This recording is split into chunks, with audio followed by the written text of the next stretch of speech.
You got the mic. If you could raise your hand if you'd like to ask a question. Then if you could go first, please. Hi Ryan, I just wanted to start on the goals this season. 3 goals that you got so far. No goals last season. And 1 Premier League goal, I think it was, in your debut season, albeit you scored in the Europa League and you scored in the Cup as well. So what's changed for you in front of goal so far this season? I think I listen to my dad more this season. No, he always say to me, you have to shoot more, you have to shoot more, and this season, you see what happens also in the game against Saturday against Villa. I shoot and it get deflected, so I have to shoot more, and yeah, that's it basically. So what more has your dad been saying to you then? Sorry? What more has your dad been saying to you, given that him telling you to shoot more seems to be working? I know. Has he said much to you? Has he congratulated you on your goals anyway? Yeah, of course. He watched every game. Obviously, I have so much conversations with him on what I can do better and everything. So I listen to him a lot, and yeah, also this season. After the win against Villa, though, how pivotal a moment do you think this is in the season? Because obviously, with a win over Madrid, you can draw level on points with them in the Champions League, but you've also got a massive game in the Premier League against Manchester City coming up as well. Sorry again? How pivotal a moment do you feel that this could be in the season? Because obviously a big game in the Champions League for top 8 hopes, and a big game in the Premier League to look forward to against Manchester City at the weekend. I think every game is important. Obviously now we play against Madrid, and if we win it could be good for us. But we go game by game, and I think we should focus tomorrow on Madrid. And obviously you could play against a former teammate in Trent Alexander-Arnold. What kind of a reception will he get from you guys? What kind of a reception can he expect from the fans, do you think, as well? From the friends, I don't know. But when I see him, he's obviously a friend of mine, so I will give him a hug, of course. Have you had any messages with him? No, not a lot, not yet, so it's nice to see him tomorrow. Microphone on this side, yeah. Thank you. Hi Ryan, Juan Diego for Flash-Score. I would like to ask you about the current moment of the team. Of course, last season when you faced Real Madrid, it was a different dynamic. It has been a tough season for the team. What do you think are the main strengths of the current team to face Real Madrid tomorrow? I think they are doing really great this season. I think the forwards from them, when you see them, obviously, and I think the whole team basically, but in particular, if you see Mbappe or Vinicius on the left, when they go in behind, that's the strength from them. So I think we need to be spot on tomorrow if we face them. Hi Ryan, there's been a couple of reports about a new contract for yourself, foreign reports anyway. Is that something you'd be looking to do in the coming months and years? Sorry? Is that something you'd be looking to do in the coming months and years? Commit your long-term future to this club after a brilliant season last time? Obviously, I'm happy here, so we have to see. We haven't talked yet, but we will see. Hi Ryan, there was obviously a lot of support from the fans for the manager on Saturday night, and obviously it's during his time here that you have really become a really important part of this team. How important has he been for you in terms of your development as a player? The gaffer? Yes. Yeah, for me he's really important because when he came here, he gave me the chance to become a starting 11 player. He gave me a lot of confidence, and he gave me the opportunity to show myself again to the world, and that I'm really happy. So. Richard. Hi Ryan, when you beat Real Madrid last season, you then had Manchester City a few days later, you beat them as well. I mean, to have those 2 fixtures back to back now, is that a sort of a test of where you're at as a team at the moment? Good question. You said when we beat Madrid, I think the best for us to do now is to go game by game, and I think all the focus should be on the game tomorrow. So I will not talk about the game in the weekend now. In front. Hola Ryan. Hi Ryan. Spanish is possible? I'm going to ask in Spanish. I'm sorry, I can't speak Spanish. Hola Ryan, ¿qué tal? Hi, Yo Ryan, how are you del doing? diario Marca. Has hablado antes de la importancia de la delantera del Real Madrid, que está muy fuerte, pero si hay algo que ha cambiado esta temporada también es el centro del campo con Bellingham, Arda Güler y Tchouaméni. No sé si os ha impresionado mucho la evolución que ha tenido el Real Madrid en el centro del campo, y cómo estás viendo la explosión de Arda esta temporada y esa conexión que está teniendo con Mbappé. And the way he's playing and that connection he has with Kylian Mbappé this year.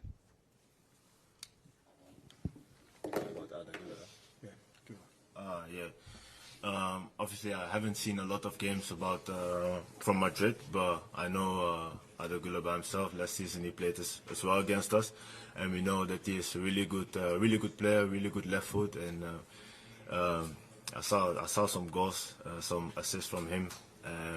He has a good passing behind, so for us, we have to prepare for that as well, because they have a good connection with each other. But yeah, what I say, we have to prepare well, and then we will see tomorrow. Hola Ryan, aquí en español. La temporada pasada ganasteis 2-0 al Real Madrid. En ese Real Madrid ya estaba Kylian Mbappé, pero no estaba al nivel que estamos viendo esta temporada, marcando muchos goles, participando en muchas acciones ofensivas. ¿Cómo se prepara un partido como este, teniendo en cuenta que el Real Madrid es uno de los mejores equipos del mundo, pero sobre todo, cómo se frena a este Kylian Mbappé? ¿Hay un plan especial? ¿Tenéis un plan para frenar a Kylian? This season? You played against him last season, but obviously he's got even better and he's participating even more. How do you stop someone like Kylian Mbappé?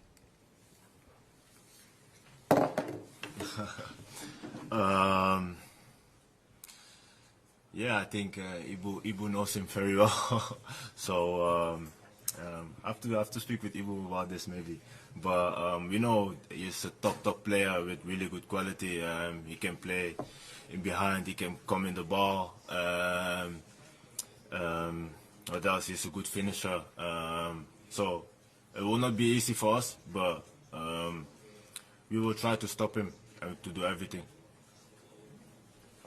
Cool.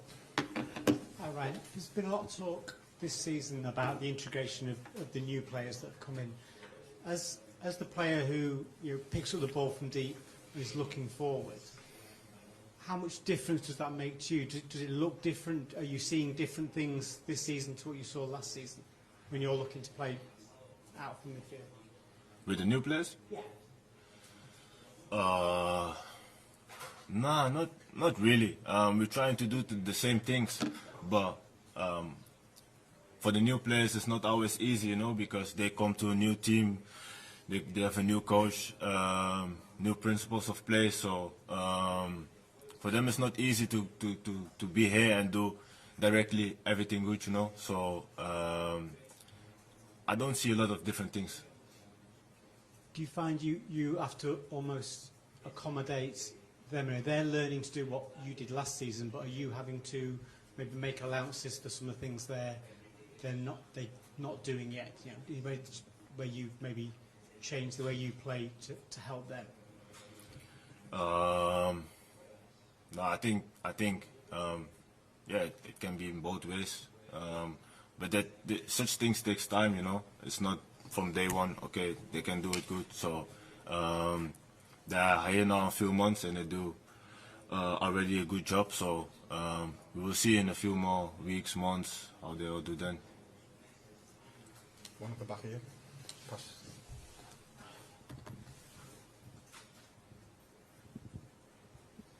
Ryan, you alluded to the role Arne has played in how you've been so brilliant in the number 6 role. I just wondered for yourself, over the last year and a half, how easy was it to embrace that role, and how much can you see of your career going forward being in that role? How easy was it? It was not easy. But in that role I played before already a little bit, so I knew a little bit what to expect. And when the coach came, I had a bit conversations with him, what he expect from me as well. But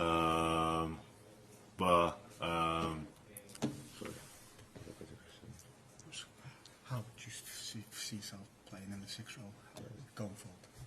Going forward. But from now on, yeah, I just focus on the 6th position, and I try to do my best there as well. Well done. Thank you. Thank you, guys. Thank you.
Benny, first one.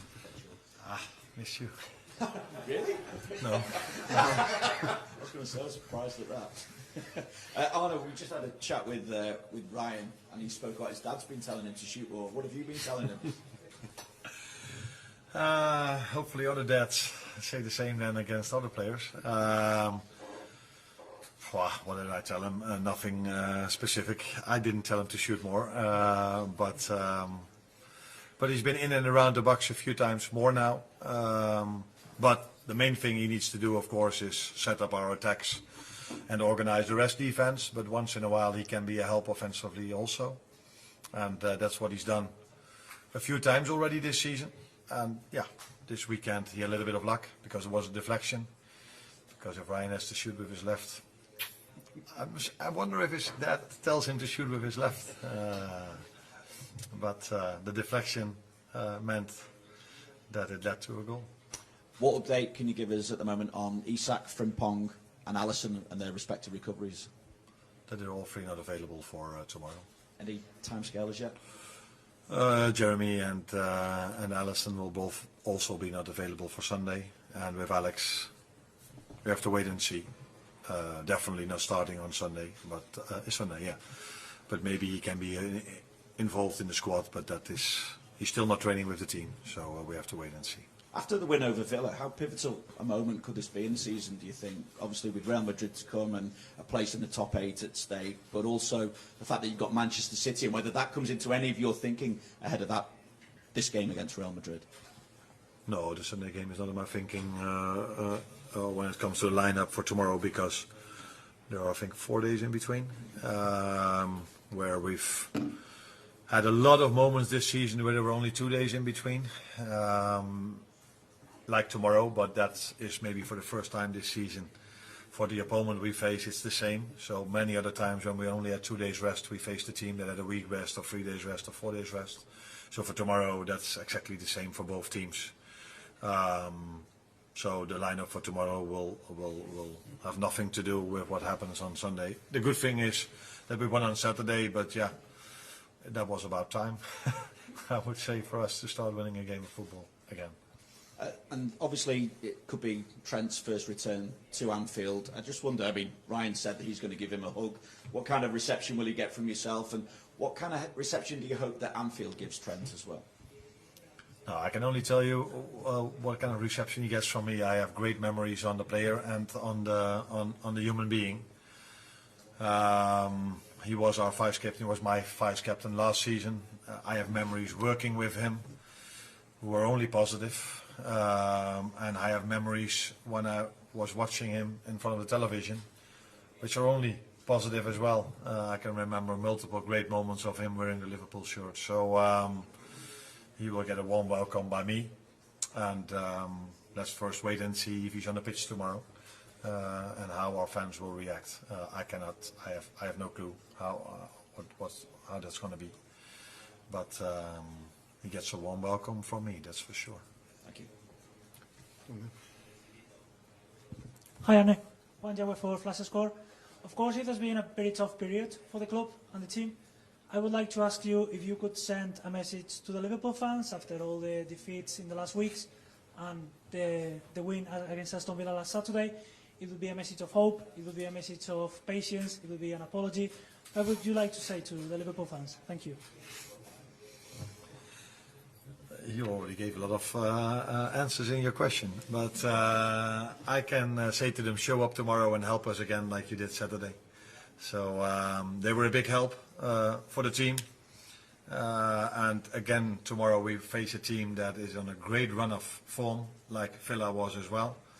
And then it's always very pleasant to play at home, because in the run of form we had, we almost only played away games. Yeah, I think Anfield showed Saturday how important they can be for the team. So let's hope the players and the team and the fans can do the same tomorrow evening. Rich. Hi Arne, you've got the same 2 fixtures back to back as you had last season with Real and Manchester City. I mean, you obviously won them both last year. Is it a kind of test for where you are as a team now to have those 2 games again? every game we play is a test, especially because we are a new team. It's not the same because last season we played them both at home, and now one of them is away. It's not the same because last season we faced Real Madrid, who had many injuries, and now they haven't. It's not the same because last season we were a different team than we are now. We're with them. When now all the injuries are back, they have the same squad and added a few. And City made a few changes like us as well. So, but every game we play at this moment of time, oh, by the way, every single time is always a test to see where we are. And that's not, that was a week ago, 2 weeks ago, and that's this week the same. Well behind. Hola Arne, aquí José Padilla, de Defensa Central, en español. El otro día dijo una leyenda de aquí de Steven Gerrard que se espera que el Liverpool o la afición espera que gane ese partido contra el Real Madrid. ¿Tú no crees que es más ponerle presión al equipo sabiendo que el Real Madrid al final será de Europa y que lo normal es no ganar? Given how important and how big a team Real Madrid are in Europe? Steven Gerrard's comments that he said that they expect, be patient, we can expect Liverpool to beat Real Madrid. That's what he says. I always find it really hard to react on if you say what someone else said, because it wouldn't be the first time in my life if someone changes a few words. This has happened by me a lot of times when media goes to different managers and then say something what I supposed to have said. So I don't know what Steven exactly said. He's a big fan of Liverpool, he's a big fan of the current team, and he wants us to win, but I have no clue what he exactly said. To what you are saying, yes, we are facing a very good team that has been so successful in Europe for so many years and are so successful again this season. We have a great team, a great manager and great individual players. So we respect the opponent a lot. Like Steven Gerrard does, I'm 100% sure that he rates Real Madrid very high as well. But he also rates Liverpool very high. And I'm not going to comment on what you said he said, because I'm not 100% sure if that is exactly what he said. There's in front. Hola, entrenador, en español. In Spanish, please. Te quiero preguntar qué cambios principales ha detectado en el Real Madrid a la hora de preparar el partido entre la versión, entre lo que se encontró el año pasado, más allá de las lesiones, el tipo de equipo que era el Madrid el año pasado y lo que espera encontrarse mañana.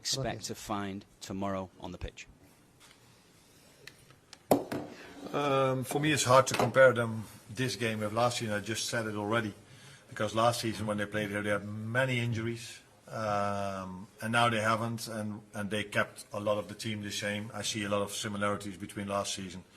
Xavi is doing an incredible job at Madrid, but Carlo Ancelotti did the same. He won a lot. They've added a few new players, so that can always influence playing style maybe a little, but I saw last season a very good Real Madrid, and I see that now as well. So they've always been in this competition a big force. I think 15 times semi-finals in the last. I don't even know how many semi-finals or more they've played in the last few years. So very good team, but we are a very good team as well. Hola Arne, en español. Aquí Nico Díaz Menéndez para Televisión Española. Quería preguntarte por cómo Xabi Alonso ha conseguido que todo el equipo defienda, incluso los jugadores más ofensivos, los más talentosos. ¿Cómo lo valoras tú como entrenador? Y sobre su legado aquí en Liverpool, aunque tú no estabas cuando fue jugador, ¿en qué notas tú en el día a día que ha dejado un legado Xabi Alonso aquí en Liverpool? And what type of legacy do you think Xabi Alonso has left here at Liverpool? The first question you shouldn't ask me, you should ask him, because I don't know what he did.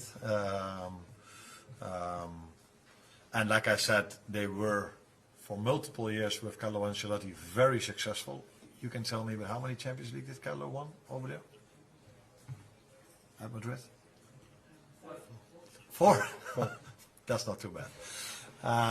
So we can only talk with a lot of respect about his period over there. And Xabi now does very well. They only lost one game, won the rest. So the second question was what kind of impact he had over here. Yeah, he won the Champions League over here, and I can only tell you, because his playing time is quite a long time ago, but I did watch football back then, that he's been very influential in the way he played. But people like Tony, who's sitting next to me, are also very positive about the human being he was over here. So I think everybody talks with a lot of respect about the player he was, but also about the human being he was here in Liverpool. Hi Arne. We've seen Dominic Szoboszlai excel in plenty of positions this season, but on Saturday against Aston Villa we saw what he can really bring to that number 10 position. He was dropping deep and helping with the build-up, but also helping in attack, getting shots off and leading the press. I wondered, what's the key to being able to keep those qualities within the team when Florian Wirtz is playing as a number 10? How to keep, sorry, the last? How to keep those qualities of pressing, helping with the build-up, but also affecting the attacking game once Florian Wirtz is playing in 10. But then he plays in a different position. If Florian plays as then he plays in a different position, and he can bring all the things you just said in that other position. Yeah, it may be a bit different if you are playing at 10 or at 8 or at a right fullback, but he's, like you said, I think has been very influential in every game. We've played in every position I've played him. So every game, maybe, how do I say this? Ask different things from a number 10 or from a number 2 or from a number 8, depends on the playing style of the opponent. How important is pressing in a game? I think it was a bit more important against Villa than all the other home games we've played, pressing. But I need to be really careful which words I use. But yeah, he indeed, I agree with you that he played a good game against Villa. Yeah. Just on Florian, obviously he's in the league, I think it's 3 of the last 4 he started on the bench and come on as a substitute, but it feels like this competition has been where he's maybe played his best football this season. How important is it for him to get a run of games in the Champions League as he sort of tries to find his feet at Liverpool? Yeah, but you can say he started 1 out of the last 4. You can also say he started already 8, 9, 10, 11 games this season. So I've said this quite a lot, not being used as an excuse, but just tell how it is. That many times we've had to play 3 games in 7 days, or only 2 days rest in between, for a player that comes from a different league, which is a very good league, by the way. But I think 9 out of 10 people would agree on the fact that the Premier League is a bit more intense, especially in all the games. In the top games are similar, but in all the games. So yeah, then if you look at that, then he already played a lot, and he's had his impact in many games, but has been unlucky with the end product, either by himself or by his teammates. But for me, he exactly brought what we expected, a player that can create a lot for the team, will have his goals as well. But I don't think it comes to a surprise to anyone that if you are 22, 23, you come from a different league, that you might need some time to adjust to that intensity if you play every 3 days, with only 2 days rest in between. I think before I was sitting here, Ryan Gravenberch was sitting here, and it took him a while to adjust to the intensity, maybe even longer than it's going to take Florian. Lewis, it's time 2 more, Lewis.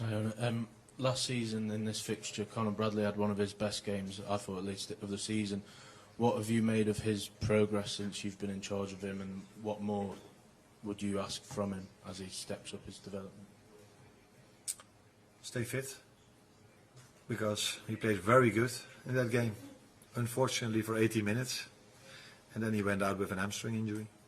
So that has been his biggest challenge till now. No, we were just talking about Florian. We could put maybe the same on Con.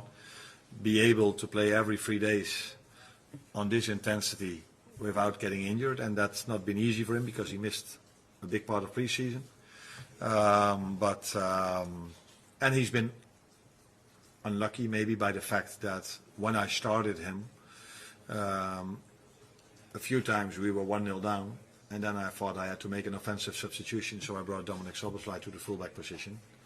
But when we were a goal up, he played 90 minutes, and that was against Everton, and that was this Saturday. So I think he's progressing, he's getting fitter and fitter. He's showing the potential he has, but the main thing for him will be being able to play every 3 days without getting injured, and then I'm sure, like Florian and like all the others we have who are adjusting at this moment of time to the program, to the fixture list, that all of them will be fine, because we have unbelievable talent in this group. Last one here. ¿Qué tal, entrenador?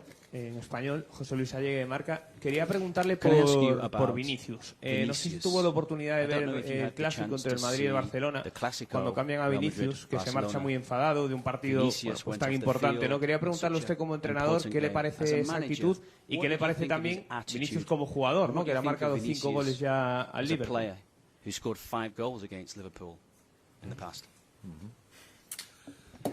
If I think about El Clasico, that's not the first thing that comes up to my mind, how his reaction was after he got substituted. It was a fantastic game to watch, with two teams that were very strong, with individuals that were very special. And he had a few great moments. I think it was already after 2 minutes where he went one-on-one and was the referee awarded a penalty which the VAR overturned, but that is one of the things where we have to be aware of. He's lightning fast.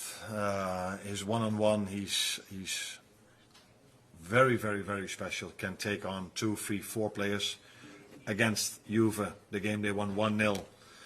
I think he was underloaded in a 5-against-1. There were 5 defenders very close around him, but he was able to still find a position to get his shot off, hit the post, and the rebound went in. So I think we're not the only team that he played against there, where he scored against, because he's an unbelievable individual for Real Madrid as long as he's played there. Thank you, everyone.